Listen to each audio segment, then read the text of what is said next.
वज़ीर आज़म शहबाज शरीफ और किर्गिस्तान के सदर के वफूद की सतह पर मुलाकात हुई है। दोनों रहनुमाओं ने पाकिस्तान और किर्गिस्तान के ताल्लुकात को तारीखी रवाबित की अहमियत पर जोर दिया। दो तरफ़ा मुज़ाकरात में नायब वज़ीर आज़म इसहाक़ डार, फील्ड मार्शल और वफाकी वज़रा ने भी शिरकत की। वज़ीर आज़म शहबाज शरीफ ने कहा कि पाकिस्तान किर्गिस्तान के साथ अपने बरादराना ताल्लुकात को निहायत अहमियत की नज़र से देखता है।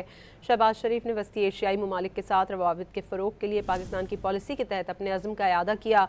दोनों रहनुमाओं ने तिजारत, तवानाई, मवासलात, अवामी रवाबित के शोबों में शराकत दारी को मज़ीद मजबूत बनाने का भी अज़्म किया।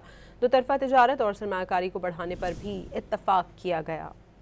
वज़ीर आज़म शहबाज शरीफ और किर्गिस्तान के सदर के वफूद की सतह पर मुलाकात हुई है। दोनों रहनुमाओं ने पाकिस्तान और किर्गिस्तान के ताल्लुकात को तारीखी रवाबित की अहमियत पर जोर दिया। दो तरफ़ा मुज़ाकरात में नायब वज़ीर आज़म इसहाक़ डार, फील्ड मार्शल और वफाकी वज़रा ने भी शिरकत की। वज़ीर आज़म शहबाज शरीफ ने कहा कि पाकिस्तान किर्गिस्तान के साथ अपने बरादराना ताल्लुकात को निहायत अहमियत की नज़र से देखता है। शहबाज शरीफ ने वस्ती एशियाई ममालिक के साथ रवाबित के फ़रोग़ के लिए पाकिस्तान की पॉलिसी के तहत अपने अज़्म का इआदा किया। दोनों रहनुमाओं ने तिजारत, तवानाई, मवासलात, अवामी रवाबित के शोबों में शराकत दारी को मज़ीद मजबूत बनाने का भी अज़्म किया। दो तरफ़ा तिजारत और सरमायाकारी को बढ़ाने पर भी इत्तफ़ाक़ किया गया।